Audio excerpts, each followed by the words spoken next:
Kita pingin itu sebenarnya ada generasi-generasi penerus penghafal Al-Quran. Jadi kita memberikan wakaf Al-Quran beserta memberikan pelatihan metode dari Al-Quran tersebut. Kita memakai metode tikror, hafal tanpa menghafal.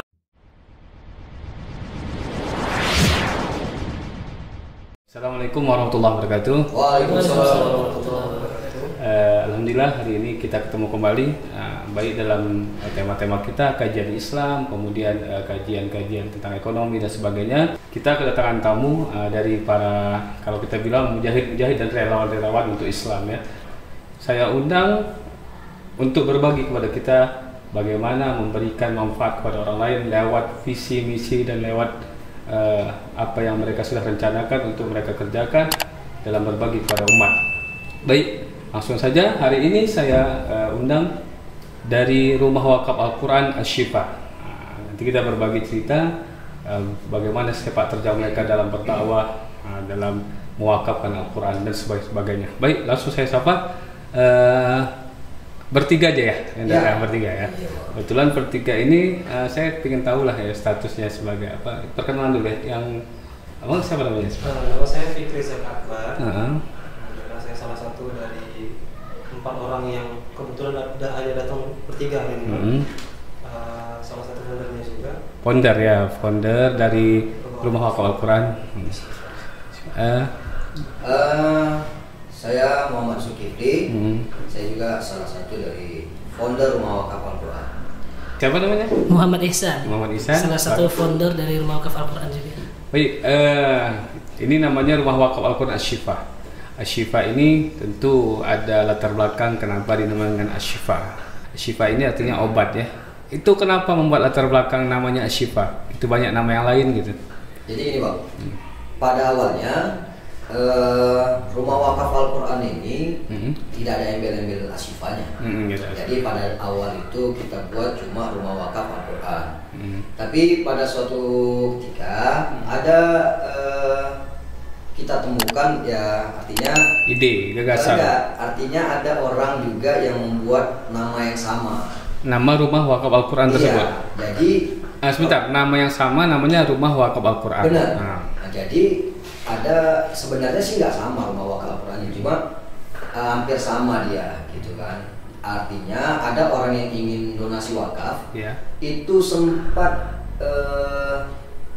apa dibilangnya? Sempat kalau bahasa kitanya kecelik. Nah, kecelik. Iya, artinya dia pikir Rumah Wakaf Al-Quran itu salah satu yang dia tuju maksudnya, padahal bukan. Nah, padahal Rumah Wakaf Al-Quran yang lain dia tuju. Jadi akhirnya Anda sama Ihsan sepakat, Bang, kita tambah aja Rumah Wakaf Al-Qurannya di belakangnya supaya ada pembeda. Nah, ketika kita mencari nama, kita rembukan bertiga, masing-masing mengeluarkan ide-idenya, akhirnya terputuslah kita jadikan Asy-Syifa tadi sebagai pilihan kita. Kenapa? Karena Al-Quran sendiri adalah sebagai obat untuk kita. Ditambah lagi kita ingin mengedukasi masyarakat bahwasanya dengan Al-Quran insya Allah bisa menjadi obat buat kita. Baik, ini kan namanya Wakaf Al-Quran ya kan. Kenapa bisa punya ide ataupun punya yuk kita wakaf Al-Quran gitu? Kenapa tidak yang lain seperti mewakafkan misalnya memberi bantuan beras atau makanan atau bentuk yang lain lah gitu, misalnya penyebaran misalnya apa sembako gitu. Kenapa terkhusus dengan Al-Quran? Gimana? Jadi ini dengan Ihsan ya. Gimana? Jadi kita pingin itu sebenarnya ada generasi-generasi penerus penghafal Al-Quran. Jadi kita memberikan wakaf Al-Quran beserta memberikan pelatihan metode dari Al-Quran tersebut. Kita memakai metode tikror, hafal tanpa menghafal. Kita hafal tanpa menghafal. Ini luar biasa, hafal tanpa menghafal. Karena orang kalau menghafal pasti dia harus menghafal. Ini hafal tanpa menghafal. Jadi hafal tanpa menghafal, dia kita hanya menyuruh kepada para santri untuk lihat, baca, diulang-ulang. 3D, dilihat, dibaca, diulang-ulang. Ya, tadi ada santri, berarti ada punya santri atau memang orang gitu yang punya sekolah-sekolah? Lokasi Bang, lokasi yang kita berikan wakaf Al-Quran. Oh berarti gini, tadi ini tujuannya kepada santri-santri yang ada di rumah-rumah Al-Quran di tempat kita. Berarti sekarang ini belum ada punya anak didik sendiri belum ya? Dari ya, karena kan lebih baik memang kalau memang ada rezeki, ada kesempatan, silahkan kita membuka untuk santri sendiri gitu. Mudah-mudahan saya doakan ya kan. Jadi gimana lanjut? Selama ini banyak santri yang kita kunjungin, mereka menghafal tanpa ada metode. Sekedar menghafal diajari guru itu saja ya. Sekedar itu. Jadi kita mencoba merubah. Kalau mereka terima dengan cara kita, alhamdulillah. Tapi kalau memang mereka sudah terbiasa dengan cara mereka, tidak apa-apa. Cuma kita mempergadalkan metode tadi. Nah, kita punya target itu biasanya setiap pelatihan selama 5 menit dapat 1/4 halaman. Selama 5 menit 1/4 halaman. 1/4 halaman. Itu luar biasa tuh 1/4 halaman. Jadi metode Tikror ini Bang, sebenarnya metode yang kalau kami rasa itu adalah metode yang paling mudah untuk menjadi seorang hafiz Quran. Targetnya ke anak umur berapa ini yang dengan metode ini? Kalau target sebenarnya bebas, namun diupayakan mereka yang sudah tidak terbata lagi membaca Al-Quran. Oh berarti udah ada awalnya, mereka sudah punya basic membaca Al-Quran yang udah rata-rata sudah di atas rata-rata lah ya. Karena kan biasanya kalau dia yang belum bisa membaca Quran, lebih pada metodenya dipakai adalah mendengar. Simai. Jadi ada mendengarkan MP3 atau gurunya ngaji, dengan seperti itu. Tapi kalau dia sudah bisa membaca Quran, udah lancar, bisa aja pakai metode Tikror. Luar biasa nih. Ini perlu makanya saya undang. Saya lihat pergerakannya cukup bagus ya di media sosial. Saya lihat sebenarnya gimana metode cara untuk menghafalnya ke Pak Fikri ya. Sekarang sudah banyak nggak yang dengan metode ini, sudah banyak nggak yang berhasil untuk dibawa diajari dengan metode ini? Berhasil tidak? Berapa persen keberhasilan tersebut di lapangan ketika mengajarkan mereka menghafal Quran? Ya alhamdulillah, untuk di lapangan sendiri sekitar 70 hampir sampai 80% sudah bisa kami nyatakan metode ini cukup berhasil. Karena memang mereka terkhususnya bagi yang memang mengikuti SOP yang sudah ditawarkan gitu kan, alhamdulillah. Dan sempat juga beberapa kali kita dapat informasi dari sahabat-sahabat yang memang sudah menjalankan SOP tersebut. Mereka juga pernah mengikuti lomba MTQ menghafal Quran. Ya, jadi kita pernah ke salah satu rumah tahfiz di perdagangan, namanya Al-Hufaz. Simalungun ya, Simalungun ya. Jadi pertama mereka itu tidak ada metode gitu. Mereka tidak ada metode. Kemudian salah satu pendirinya itu kebetulan adik kelas saya di SMA meminta untuk Al-Quran Tikror tersebut. Ini sebentar, Al-Quran Tikror ini memang sudah ada Al-Quran Tikror ini, apa memang sudah dicetak atau memang dibuat, memang gimana? Sudah. Sudah ada. Berarti tinggal membuat metode ini tinggal disampaikan aja gitu, diajarkan ya gitu. Jadi kita kirimkan ke sana untuk mereka yang di perdagangan. Kelang beberapa bulan, sekitar 4 bulan, mereka ada MTQ tingkat kabupaten. Alhamdulillah sekitar 12 peserta. Bukan, mereka mendapat 12 gelar. Mendapat 12 gelar. Mendapatkan 12 piala. 12 piala ketika mengikuti perlombaan tersebut. Berarti ada suatu keberhasilan itu ya. Kemudian salah satu juga di daerah Batubara. Nah kemarin Ustadznya juga mengabarin, alhamdulillah selama dari awal kami ke sana sampai sekitar beberapa bulan yang lalu itu sudah ada sekitar 30 ya Bang. 30 santri yang hafal 30 juz. Penyebaran wakaf Al-Quran ini sudah di daerah Sumatera Utara aja atau sampai mana kira-kira? Kita untuk penyebaran sudah kita lakukan di 2 provinsi. Sumatera Utara dan juga Aceh. Nah, untuk di tahap ini kita menambah satu provinsi lain yaitu Pekanbaru. Ya. Berarti udah 3 provinsi nih ya. Nah, baik, kita balik ke akarnya ini ya. Ke akarnya artinya akar asasnya gitu. Ini menebar Al-Quran. Al-Quran dapat dari mana? Jadi untuk Al-Quran kita bekerja sama dengan pihak Syamil Quran sebagai salah satu penerbit dari Tikror tersebut. Oh, mendapatkannya dibeli atau dibeli? Oh, dibeli. Jadi para donatur mempercayakan ke kita untuk memberikan Quran tersebut, kemudian kita sebarkan beserta pelatihannya. Sistemnya donasi. Ini yang maksud saya gitu. Berarti mendapat Al-Quran berarti membuka donasi. Nah, nanti bisa kita sebar ke masyarakat, donasinya kemana, nanti kita bisa ditaruh di deskripsi. Berarti sekarang membuka donasi. Kalau dari kantor sendiri? Ya, sama. Jadi kita tidak hanya membuka donasi kepada rakyat umum, kepada masyarakat umum, namun diutamakan dari kita pribadi dulu. Kita tidak mungkin mengajak orang kalau kita tidak duluan masuk terjun ke lapangan. Jadi memang kita saat ini berjalan, kita jalani aja lah.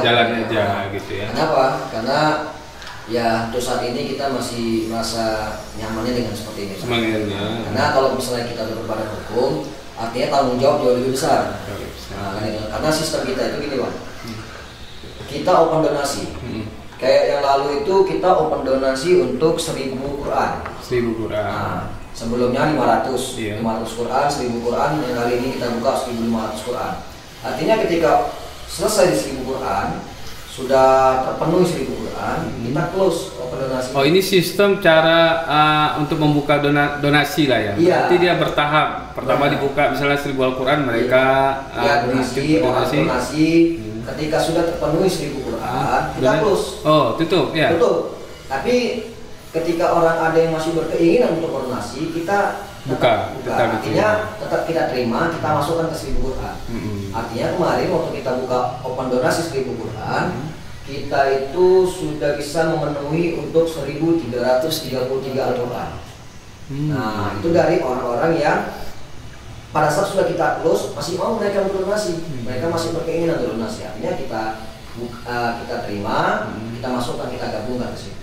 Nanti nama media sosialnya apa ya? Karena kan sekarang ini kalau untuk mendapatkan info lebih enak dari media sosial. Dari Facebooknya, Instagramnya? Facebooknya Rumah Wakaf Al-Quran.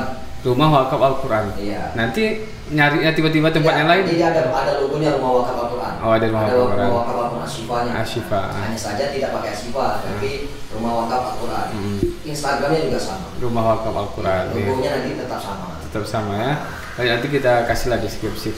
Kemudian ada nggak rasa titik jenuh ketika datang ke masyarakat, tiba-tiba misalnya masyarakat bilang ini apa masa Quran, kenapa nggak bawa makanan, kami perlu makanan, gimana tuh perasaan? Ada nggak rasa aduh titik jenuh atau mungkin apa gitu? Jadi untuk sampai sekarang belum ada. Namun Rumah Wakaf Al-Quran Asyifa ini tidak hanya untuk wakaf Al-Quran. Oh, berarti kita ada program turunannya lagi yang lain. Ya, apa itu? Salah satunya kita berbagi Jumat. Berbagi Jumat ini apa? Kegiatan Jumat berbagi. Yang dibagi? Yang kita bagi itu biasanya kalau nggak rumah. Oh, makanan. Selepas sholat Jumat dibagi. Untuk jamaah yang ada di Kemudian kita juga kemarin waktu Ramadan berbagi peduli yatim. Jadi anak-anak yatim kita berikan dia sepaket, mulai dari sembako sampai baju hari raya sampai uang THR-nya. Luar biasa. Berarti tidak hanya mewakaf Al-Quran saja ya, semuanya masih bisa ya. Semua yang menjadi prioritas kita adalah wakaf Al-Quran. Jadi kegiatan-kegiatan lain itu kegiatan kita selingan aja. Artinya untuk mengisi kekosongan kita, misalnya atau kayak Jumat berbagi itu biasanya rutin kita lakukan. Cuma ada beberapa belakangan ini itu belum kita lakukan kembali karena kesibukan masing-masing. Karena yang langsung turun itu kitanya kan gitu kan, dan cuma berbagi. Sampai sekarang sudah berapa eksemplar Al-Quran yang sudah kira-kira yang sudah didonasikan ke sekolah-sekolah, ke rumah kafir dan sebagainya, ada kira-kira berapa? Memasuki 3.000. 3.000. Oh, lebih ya, kurang lebih. Itu banyak ada 3.000 itu ya, luar biasa. Nah, kemudian ini untuk mewakafkan Al-Quran tersebut itu hasil survei atau memang dia datang ke rumah Al-Quran untuk meminta, atau memang dari tim rumah Al-Quran ini, dari bapak-bapak sekalian itu memang mencari? Nah, itu gimana? Ada beberapa yang sudah kenal dengan kita, itu mereka kontak kita, atau kontak salah satu dari kitanya, gitu kan. Ada juga yang kita yang mencari, artinya kita cari itu misalnya kita melihat salah satu pesantren misalnya, atau rumah Quran atau rumah tahfiz gitu kan, yang tapi lebih condong kalau kita yang mencari itu kita yang mencari yang sudah menggunakan metodenya, metode tikrar tadi. Sudah mencari. Agar apa? Agar lebih mudah. Tinggal kita salurkan, nggak perlu lagi kita memberikan materi. Tapi kalau dia yang belum menggunakan, kita ajarkan materi tikrar tadi. Berarti penyebaran ini lebih banyak mencari ke lapangan sepertinya. Lebih banyak mencari ya. Iya, mencari mana yang mau diwakafkan, tempat yang diwakafkan.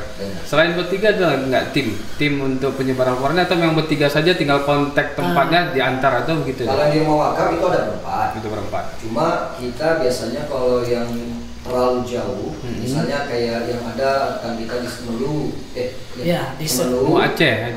Di Semelu Aceh kita bekerja sama dengan Berkah Langit, komunitas Berkah Langit. Komunitas? Berkah Langit. Ini komunitas penyebaran Al-Quran juga. Cuma mereka lebih banyak kegiatannya nggak hanya sekedar wakaf Quran, tapi lebih banyak lagi. Gitu ya. Kalaulah misalnya ada seorang donatur yang ingin ikut turut berwakaf Al-Quran, apakah dia hanya langsung dia mengasih Al-Quran, atau dia memberikan hanya uang saja? Gimana sistemnya?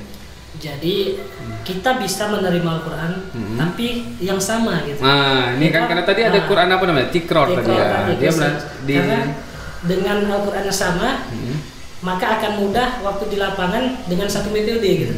Seandainya dia kan ada banyak, ada yang Al-Hufaz, ada yang Yadain. Nah, dengan kalau berbeda-beda itu ketika kita terjun lapangan untuk pelatihan susah jadinya. Susah ya. Karena kan membawa metode tikrar itu ya. Tapi berharap besar mudah-mudahan dengan diantar tuh uang biar bisa dibeli Al-Quran yang sama.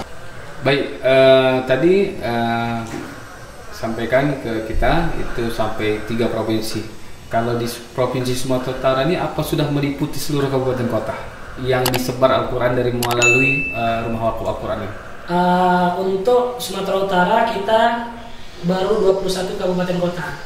Baru ya, itu udah banyak tuh, kan baru tuh 21 hampir sudah 80% ya, hampir lebih. Itu sampai ke Nias. Ada contoh Al-Qurannya? Oh iya. Oh ini ya. Inilah Al-Quran Tikrar ya. Ini dari Syamil ya. Nanti mungkin kalau misalnya para donatur yang ingin mewakafkan bisa langsung dengan Al-Quran seperti Al-Quran Tikrar. Ataupun kalau mentransfer uang bisa juga ke rumah wakaf Al-Quran. Nanti bisa tinggal kontak aja, nanti kita taruh nomor apanya, teleponnya segala macam. Nah, baik. Terima kasih, mudah-mudahan perjuangan ini terus dimudahkan Allah dan makin banyak para donatur menginfakkan, mewakafkan hartanya demi membumikan Al-Quran. Amin. Baik, terima kasih. Assalamualaikum warahmatullahi wabarakatuh. Waalaikumsalam warahmatullahi wabarakatuh.